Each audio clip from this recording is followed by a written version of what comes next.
केलाय। कोर्टाचा निकाल बाकी आहे तरी मोदी बाळासाहेबांच्या शिवसेनेला नकली सेना म्हणतायत असं उद्धव ठाकरेंनी म्हटलंय। चिन्ह नाव आम्हाला देऊ नये याकरता मोदी सुप्रीम कोर्टावर दबाव आणत आहेत का? उद्धव ठाकरे हा एकच प्रश्न देशासमोर असल्यासारखं मोदी शहांच्या महाराष्ट्रात वाऱ्या सुरू आहेत असं सुद्धा उद्धव ठाकरे म्हणाले। सर्वोच्च न्यायालयाने म्हटले की पक्ष कोणाचा हे तुम्ही लोकप्रतिनिधींवरून नाही ठरवू शकत। म्हणजेच काय, जे मी म्हटलं की लोकशाहीचं वस्त्रहरण चाललंय आणि त्याच्यावरती कडी म्हणजे अजून याचा निर्णय आलेला नाहीये। सर्वोच्च न्यायालयात आपल्याला न्याय मिळणार ह्याची मला खात्री आहे, कारण तसं घटनेमध्ये नमूद आहे परिशिष्ट 10।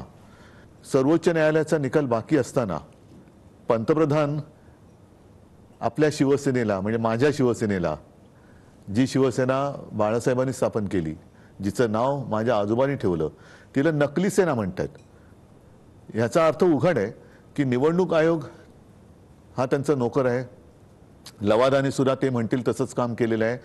आता सर्वोच्च न्यायालयाने सुद्धा आम्हाला हे चिन्ह किंवा नाव देऊ नये असा अप्रत्यक्ष दबाव हे आपले प्रधानमंत्री सर्वोच्च न्यायालयावरती आणतात की काय? मोदी मणिपूरबद्दल काही बोलत नाहीयेत।